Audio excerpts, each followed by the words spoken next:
This is a very special episode of the Lunduke Show. Normally on Thursdays, which is today, we do a show called Linux Thursday where we take a lot of questions about Linux and free software and we answer them.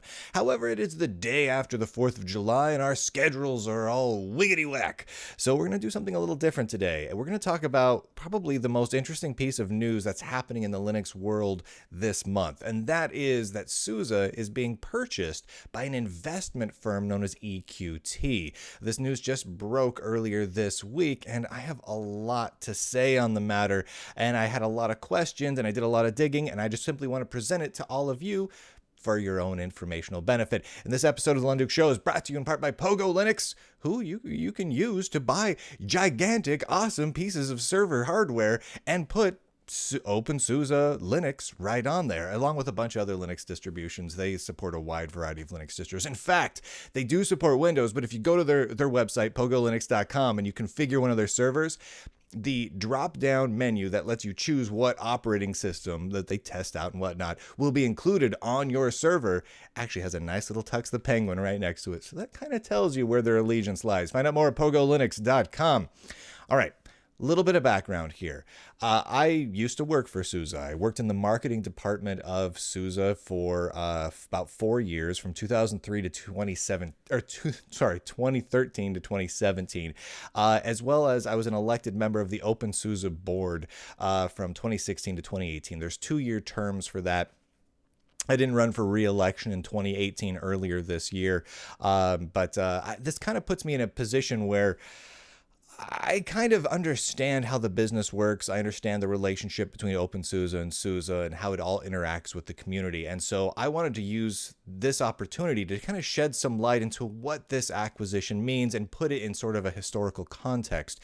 I've seen a lot of articles written around what's happening, and most of them are very factually accurate, but are missing a great deal of critical information about how this would impact just the general broader Linux world, SUSE as a business, openSUSE as a distribution, etc. So that's where I'm coming at from all of this. Now, of course, the announcement was made on July 2nd at the beginning of the week here, and this is from SUSE.com's news press release. SUSE partners with growth investor EQT to continue momentum, strategy execution, and product expansion. SUSE today announced plans to partner with growth investor EQT to continue momentum, blah, blah, blah, blah, blah, and product expansion as an independent business. This is kind of an interesting point here in all of this. The completion of EQT's acquisition of SUSE from Micro Focus is subject to Micro Focus shareholder and customary regulation approvals and is expected to occur in early 2019. And this is kind of an important point that needs to be stressed, is SUSE is not currently a company. SUSE is a business division. It's a brand, a product line, and a organizational group within inside of Micro Focus, which is a much larger, much bigger company. And they acquired SUSE via other means. Now, to continue with this announcement here, this is also from the press release. In a partnership with EQT, SUSE expects to be equipped to further exploit the excellent market opportunities both in Linux operating system areas as well as in emerging product group, in the open source space. Under the continued leadership of SUSE CEO Nils Brockmann, so Nils has been the CEO for quite some time and he will continue to be so, SUSE will move to the next stage of its corporate evolution and operate globally as an independent company. So this is kind of intriguing. So what does EQT have to say about this? They are the ones buying SUSE after all. So they made a press release as well on the same day from EQTpartners.com. EQT to acquire leading open source software provider SUSE. So EQT 8, which they have multiple investment portfolios, and this one's called 8, to acquire SUSE. And the really interesting piece here, does it list the price value here? Blah, blah, blah. We're partnering with SUSE. That's all great and all. Here's where it gets interesting. The price that EQT is buying them for is $2.535 billion US dollars. Holy guacamole. So basically EQT Partners is ponying up $2.5 billion to Micro Focus International, the owner of SUSE, to buy the SUSE product line, management structure, employee base, portfolio, etc., all in one fell swoop. So this is fairly exciting and interesting. Now, they go into a little bit more numerical specifics over on the EQT side, which makes sense. They're an investment firm. They're not going to focus on the glory of open source and all these other things that SUSE would focus on. They're going to focus on the numbers.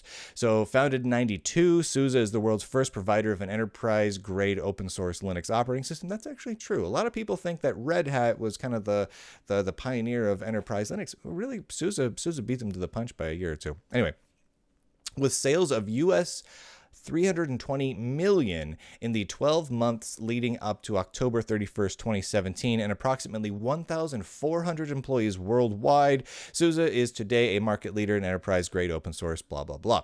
Okay, so clearly, so SUSE is bringing in $320 million in a calendar year, let's say, right? According to what EQT is evaluating them as. And then EQT ponied up $2.5 billion for them right out of the gate. That's a huge investment in a company. So why are they making that investment?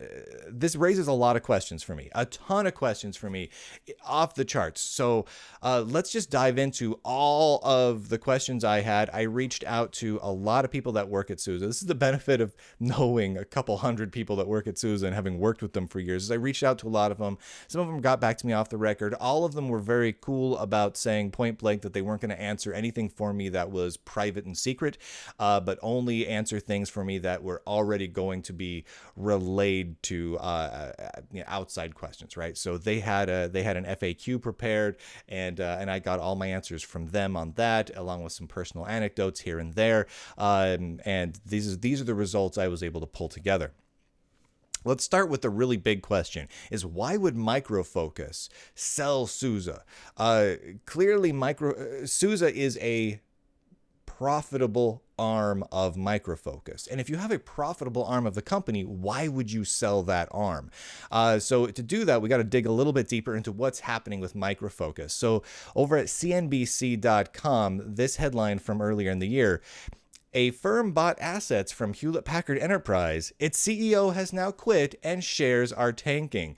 The UK-based Micro Focus said it now expects revenue to fall between 6 and 9% for the 12 months, to fall between 6 and 9% for the 12 months ending October 31st. Its CEO, Chris Sue, quit the London Stock Exchange listed company to spend more time with his family and pursue another opportunity, which is usually code for forced out. I don't have any inside information there, but that's usually what that's code for. Micro Focus bought HPE's software assets last year for $8.8 billion. That is a huge amount. So they're undergoing some serious issues right now in Micro Focus in whole. And to give you an idea of the impact this has had on their stock price, this is what's happened as that same article was coming out. As we got into March, and was it halfway through to near the end of March there, we saw their stock literally just tank from that $30 range down into, what is that, $16 range, something like that. Really low. Really just boom, just catapult straight down. $12, they're down to $12.67. Huge losses there. So they've revised down their earnings expectations. They've just spent $8.8 billion to bring on assets from Hewlett-Packard Enterprise, some of which are very similar to the assets they already had with SUSE. And their stock took a huge tank with it, and their CEO resigned. Big problems. So what I look at that is that clearly Micro Focus needs the cash infusion. So that kind of makes sense. And if you look at the acquisition history of SUSE, this sale is a good price if you're looking at it from Micro Focus's point of view. So back in time, in 2003, SUSE, back when it was still an independent company, was famously acquired by Novell. And this was a huge deal within the industry. There was lots of brouhaha. People were upset. People were boycotting. People were angry. People were happy. People were all over the place. It was a crazy time. And that purchase happened for $210 million. 7 years later, Novell, who owned SUSE, was purchased by Attachmate Group for $2.2 billion. And Novell, you know, obviously had a much larger portfolio in addition to SUSE. And then in 2014, just 4 years later, Attachmate as a whole company, which included Novell and SUSE and everything else, got purchased for a measly, comparatively, $1.2 billion by Micro Focus. They called it a merger, but realistically, Micro Focus was the parent company and Micro Focus made the purchase. So Micro Focus bought them. So that was for $1.2 billion. And now flash forward to 2018 and SUSE by itself, not with Novell, not with Attachmate, none of it, just by itself is getting purchased for $2.5 billion. That is quite the hefty jump from just 15 years ago at $210 million, and a huge return on the cost for the initial upfront purchase by Micro Focus. If they bought the Attachmate Group for $1.2 billion, they keep the Attachmate assets, the Novell assets, etc., and sell off just the SUSE part for $2.5 billion. That's like, I don't know, going out and buying a used Honda for $200 and then turning around and selling the steering wheel and two of the seats for, you know, $1,000. It's a pretty big return on investment for Micro Focus. And the reality is that SUSE management itself probably doesn't have a whole lot of say in the matter. I should be very clear that I do not work for SUSE anymore. When I worked for SUSE, I heard nothing about anything like this going on, so I have no inside knowledge of how this deal is taking place. That said, SUSE is simply a brand. They are an asset. They are a series of bits of intellectual property, brands, customer databases, and employees that are owned by Micro Focus, and they are being bundled up and sold off. So the reality is, if SUSE has any say in the matter, it's probably because Micro Focus is allowing them to do so because they're the parent company, they're the owner, right? So they really don't have a lot of say in the matter. That doesn't necessarily mean the deal is bad, nor does it mean that SUSE management hasn't been involved in the purchase in a way to make it work out well for them going forward. But it does mean that Micro Focus probably has the final say. Now, SUSE in their announcements have focused on making this all about them becoming independent, right? They actually said this at a few places, both in the press releases and follow-up blogs and statements, where SUSE is now able to become an independent company, right? So they're getting acquired by EQT, brought out of Micro Focus, where they're a business unit, and made into their own independent company. So here's the question I have with this is, will it become independent later? Because clearly they're being purchased by EQT, so they have an owner. Perhaps structurally they are independent in that they are now the corporate entity, but they clearly do have an owner. So they're not like independent on their own. They still have to adhere to whatever their owner kind of wants, right? So would they become independent later? How would that exactly work? Or is this just a little spinny? I mean, you know, you got to spin things a little bit sometimes. So from what I've been able to glean so far, SUSE will not be a division. It will be a standalone company. In that respect, it will be independent. However, it will be owned by EQT Partners, the investment firm. And so they are the corporate masters, right? So independent, yes and no. So it's a little bit of a mixed bag there. SUSE is not lying when they said they're going to be an independent company now. But it might be a little misleading to say that they don't have an owner. Just like as within Micro Focus, they still will have an owner, and they will still kind of have to do what the owner says, even if the owner is taking a hands-off approach. I mean, that's just kind of how business works.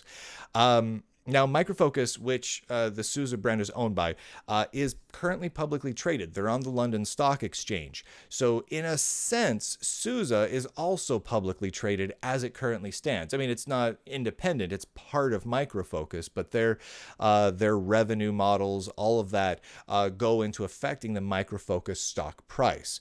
So what will happen now with SUSE? Are SUSE going to go back to becoming a privately traded company?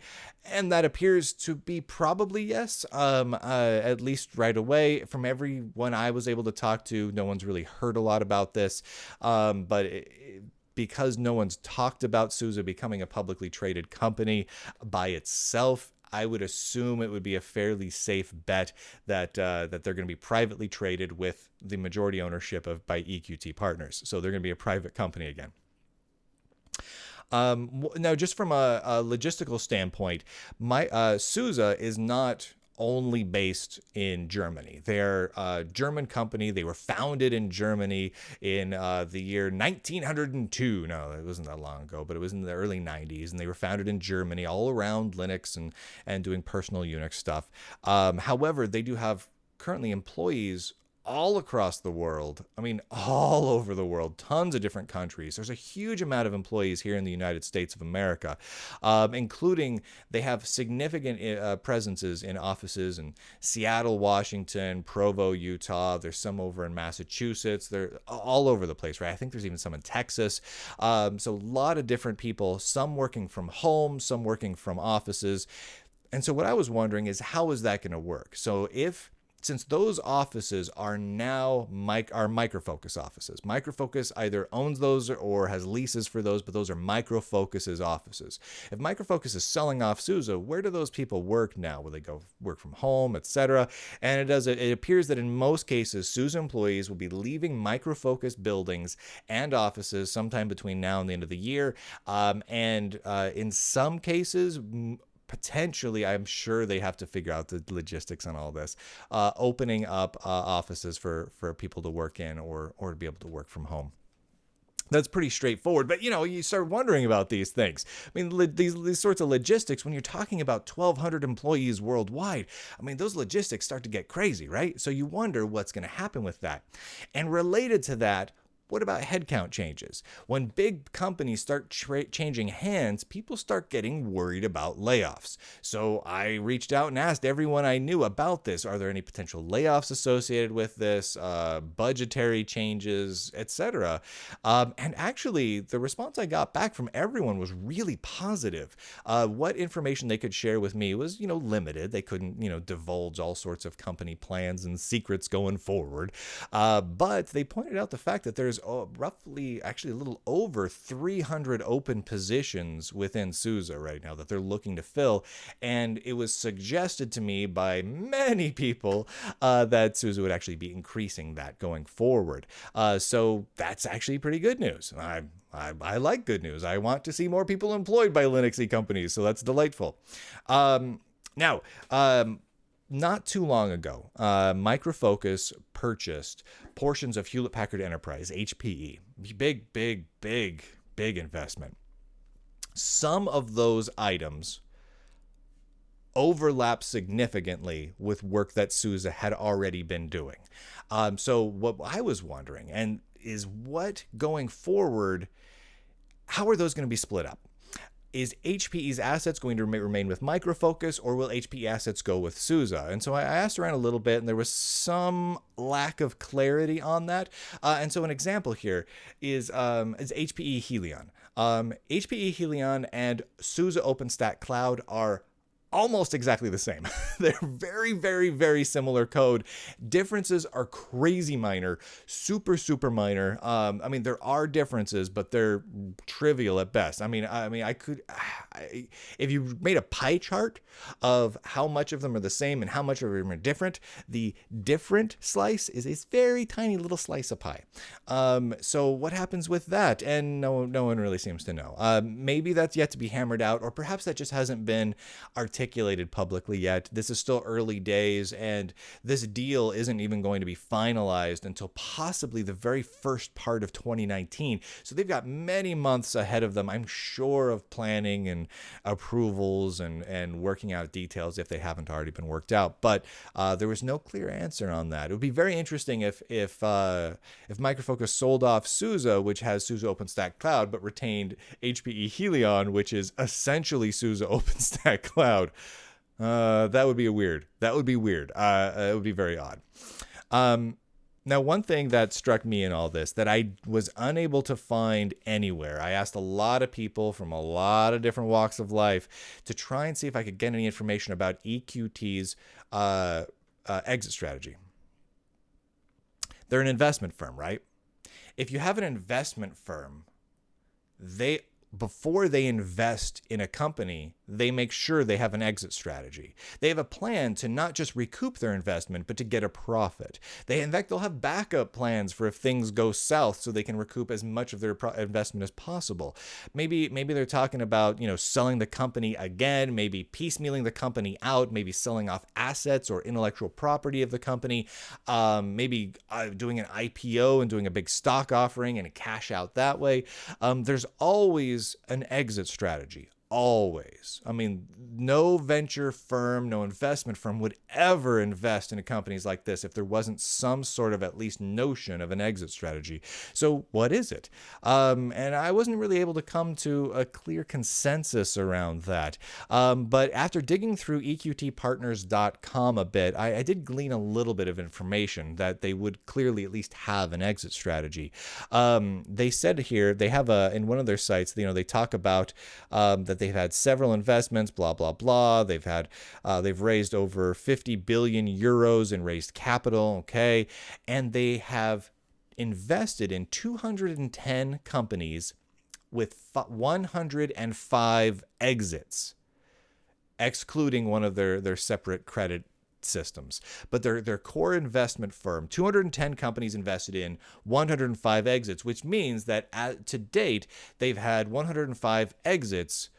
So 50% of the companies they've invested in, they've had an exit for. I don't know if that means, and digging through it was very unclear. I don't know if that means they've simply not yet completed exits on the others, or if they've decided to hold on to them, or they failed and so didn't have a successful exit. I'm not 100% certain, so I can't speak to that. But they do clearly, at least half the time, exit in a reasonable amount of time. And based on the numbers, because this is a big number, right? 2.5 billion for purchasing SUSE. How does that compare overall? Well, they have this handy dandy chart on EQTpartners.com that shows what typically their investment sizes are in euros. Whether it's 15 million, 30 to 50 million, 100 to 200 million, and it stops at the over 500 million mark, which is 5%, maybe thereabouts. Looking at the graph, they didn't have the raw numbers available, at least not where I could see them, but they had this chart, and so I'd say that was about 5% or so. So this would put the SUSE acquisition as one of the largest, if not the largest acquisition that EQT Partners has ever made. Certainly way high up there. If there's any bigger, I wasn't able to find them looking through their website very much. And digging further, they actually have a section on how they benefit the companies that they invest in. And they have a section called Optimizing Capital Structure. EQT also has the financial expertise that can be applied to create efficient capital structure and ultimately to prepare the improved company for the transition to a new owner. So that's one of their key strategies. They had like 3 or 4 bullet point items as here's what they do. And this was the final item was they prepare a company to be improved and transition to a new owner. That's their whole strategy. So the idea that, they're going to only be around as an owner of SUSE for a short period of time actually makes a certain amount of sense. Based on what EQT Partners does, I would expect that to hold true. And here's just a list of some of their most recent acquisitions, including Dunlop, which makes boots, and a number of IT firms, mostly around IT infrastructure in Sweden and parts of the EU. That seems to be where a lot of their emphasis has been, and banks and whatnot. Nothing open sourcey that I saw. I was looking for some sort of open source experience or operating systems experience or anything like that. I didn't see anything. But they do have some IT experience, so it's not totally out of the ballpark for them, though they do also do boots. So, they kind of just do everything, it seems like. So what impact will this have more towards the community angle on openSUSE? This is kind of an important question. SUSE itself, the company, is the primary sponsor, and really the only real sponsor of openSUSE. So what impact will this have going forward? I reached out to Richard Brown, who's the current openSUSE chairman. He was the chairman back when I was an elected member of the board as well, and he declined to answer any of my questions, which was weird. But I moved on. Luckily, Richard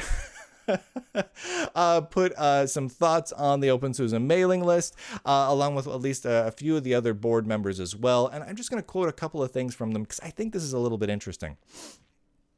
This is from Richard Brown. He made this post just a couple of days ago, 2 days ago, something like that, to the openSUSE project mailing list. Nils Brockman, the CEO of SUSE, personally called me this morning to assure me this news will have no negative impacts on openSUSE. I feel like I'm going to sneeze. I feel like I'm going to sneeze. Oh my Lord. It's coming.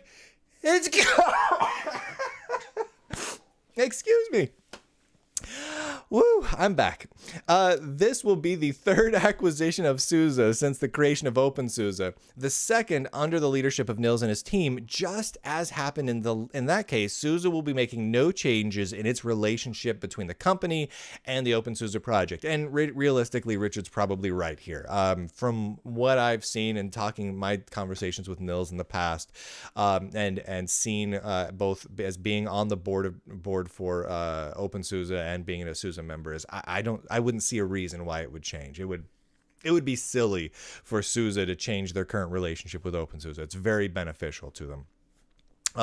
There were some other posts from other members, and I'm going to quote Simon Lees, who is a openSUSE board member who came on after I left. There are 2-year terms. I kind of said I'm not running again, and Simon came in and ran and got a seat on it. And he said the following: I can say that the board has been discussed, I assume he means discussing, the idea of having a separate bank account / foundation since the last face-to-face. And what he's talking about here is people being concerned about the ties between openSUSE and SUSE, and how dependent is openSUSE upon SUSE, right? Very dependent. openSUSE uses SUSE's banks and SUSE's lawyers and SUSE's everybody's, right? So there has been discussions, and this happened when I was on the board as well, about having a foundation or creating a relationship with another foundation to sort of ease that situation, make them a little bit less reliant on one single corporate sponsor. Simon continues in another post: without SUSE, openSUSE could not function in the way it does today. It would be near impossible to find another sponsor to cover the cost of things like the build service and to cover paying for a release management team that can keep up with our pace of development without even thinking about all the contributions coming from SUSE employees. Personally, I really wouldn't be worried about openSUSE's future with SUSE, says Simon Lees. And I think Simon's probably right. I mean, looking at the past track record, this probably does make sense. There are significantly good reasons to try and want to have openSUSE have a little more control over its own destiny. Currently, it really doesn't. It's really reliant and tied to SUSE.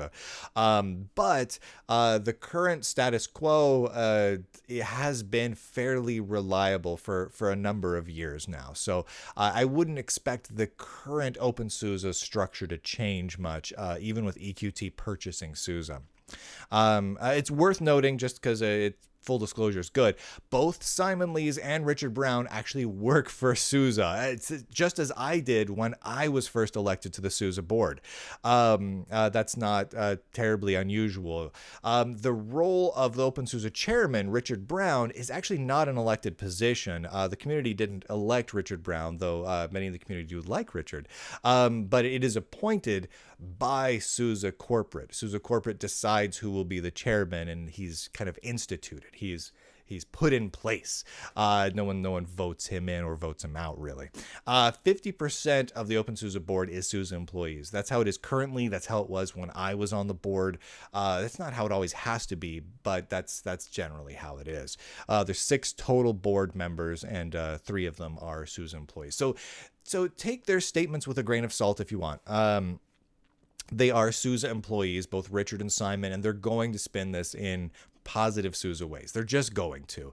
Even if SUSE isn't telling them they have to do so, I mean, they know where their bread's buttered. But they're probably right. The things they said, I wouldn't say are inaccurate, but, just the same. Know where the quotes are coming from. So my thoughts on all this are all over the map. First, clearly Micro Focus needs the cash, right? Micro Focus would not be selling off SUSE if it wasn't at least in some hard straits here. The CEO left, their stock price just tanked. The acquisition of HPE was hugely expensive, and I don't know that it's really borne a lot of fruits, at least not from my perspective, from the outside looking in. So clearly Micro Focus needs cash, just from an outside looking in perspective. And that said, there is a positive here that this will be the first time SUSE has been its own company in like 15 years. So that could have a real positive impact on things. This is the first time they won't be part of a company with a broader IT portfolio that has their own particular agendas, right? When they were purchased by Novell, whether Novell did good or bad on certain things, and believe me, I have opinions on that, and I'm sure many of you do as well. Novell had an IT portfolio, and so there was going to be things that competed and things that benefited each other, and it makes things a little bit hazy. So now being independent, that could be really good. However, it's not fully independent because EQT Partners does own a number of IT firms, so there might be some persuasion there. It sounds like EQT is going to be very hands-off from the statements that have been made, but you don't really know until you get into that relationship and see, or look at what the contracts really say, because I obviously have no access to all of the contracts. So the ability to be independent is alluring. The biggest concern, I would say, for me when I look at this is what is the exit strategy of EQT? The fact that it's not clear what that would be raises a few red flags for me. I think that's possibly the biggest potential medium to long-term issue that the openSUSE community and the openSUSE as a Linux distribution could be facing, as that exit strategy could be tumultuous. It could be problematic for openSUSE as a community. It could be great for shareholders, could be great for a company, could be great for SUSE. It could be a lot of things. It's just that there's so much ambiguity there that you really don't know. Assumedly, it will be something simple like SUSE is simply sold off either to another company or possibly to themselves, or maybe they go public. Maybe they get an IPO, and then SUSE is a publicly traded company, but they're the masters of their own destiny now. And that's how EQT gets their cash out, is from a stock offering. It's really impossible to know. There's just a lot of unknowns there. Now, based on the statements by EQT and the acquisition record of SUSE, what I expect, based on history and based on no inside knowledge whatsoever, just simply history, is that SUSE would probably be sold to a new owner within 4 to 5 years. It's about 4 years the last time. It was in something similar the time before that. Was it 10 years previously? Something like that. Rewind the video. I had the slide up with the years. But probably about 4 to 5 years would probably be about right. I just don't see it going on much past that. And again, I expect very few changes to the relationship between SUSE and openSUSE. I would expect them to stay pretty much the same, at least in the short term. Long term, well, who knows? All bets are off. I mean, this is a major acquisition, big corporate changes. We could see massive changes, 2 years down the line. Over the next few months, I would expect really nothing to happen. Maybe a budget lockdown, I mean, if there's a sale coming up, maybe they'll have to juggle budgets, as happens when you sell companies to another company. But realistically, I wouldn't expect too much to change. So if you're using openSUSE as a Linux distribution, I would expect it to stay pretty much similar to what it's doing now over the next year. That's what I would assume. Of course, this is a major change, which brings risk, which means everything I just said could be totally wrong. If EQT remains hands-off, like it is kind of alluded that it would, this could be really good for SUSE. But what happens when it exits? What happens if it doesn't stay hands-off? What happens if EQT itself changes hands? There's so many possibilities here. It is absolutely off the charts. You know, it's going to be an exciting time over at SUSE and openSUSE. I bet they're going to be answering a lot of questions for a while, even if Richard didn't answer any of mine.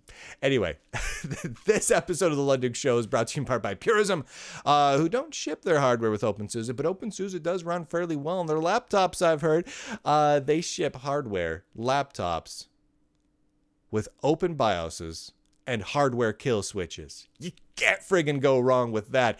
And the operating system they ship with, PureOS, is Free Software Foundation approved, son. That's right. That means the Free Software Foundation, the FSF themselves, gave it the thumbs up. So if you're worried about the freedoms, if you're worried about the privacy, might be worth checking out Purism, PURI.SM, and Lulzbot, who make really rad 3D printers. You can see the bottom part of a Lulzbot Mini right there. I know this is all covering everything up right now, but the Lulzbot Mini is absolutely fantastic. They came out with the Lulzbot Mini 2 just recently. They've also got the Lulzbot Taz, which is a much bigger printer. This can handle about a 6-inch by 6-inch print bed on the bottom here. The Lulzbot Taz goes more about 11-inch by 11-inch square. Glorious 3D printers, modular nozzles, modular print beds, nice heated print beds. Love them. Find out more over at lulzbot.com. And I also want to say this episode is released a little differently than many episodes I do, just since it's a little weird one. And because this is all about SUSE stuff, I wanted to get this out publicly right away. However, how this normally works, if you're new to the Lunduk Show, is if you subscribe to the show on Patreon, you get all the shows right away. I do several shows every week covering tech news, Linux news, and all sorts of good stuff, retro news, fun things. And how it's released is you get MP3 and MP4 files, DRM-free, of course, as well as RSS feeds, separate RSS feeds for audio and video files, so you can get the shows however you want. It's also up on streaming services as well. And you can check it out over at patreon.com/Brian Lunduk, or go to lunduk.com for more of the details. And then those shows a little bit later get released publicly for free to everybody. So for example, this show that normally happens today, Linux Thursday, would come out today for all the Patreon supporters, and then it would come out a month later for free to everyone else. The tech news usually follows just a week after it is initially released internally. But if you want the shows right when they're released, if you want to be involved as part of the community, it is a glorious community of over 1,000 people that is just super nerdy, super free software loving, super open sourcey, big into retro tech, all that stuff. Go check out the website. Check it out. It's absolutely fantastic. And I would be remiss if I did not personally thank so many of those supporters for making the show possible. You guys make this doable for me. You make the show possible. This is just simply a list of some of the top level Patreon supporters right now. They are absolutely glorious. There's hundreds and hundreds and hundreds of more than I'm listing here because I just simply wouldn't have the space. But I love you all because you're all amazing people. The best nerds on the planet. All right, everybody. I will see you next week with more fun stuff. Assuming I can find the button here. Where's the button? I don't know where the button is. How long have I been doing this for? Who knows? Way to go, Brian. See you later, everybody.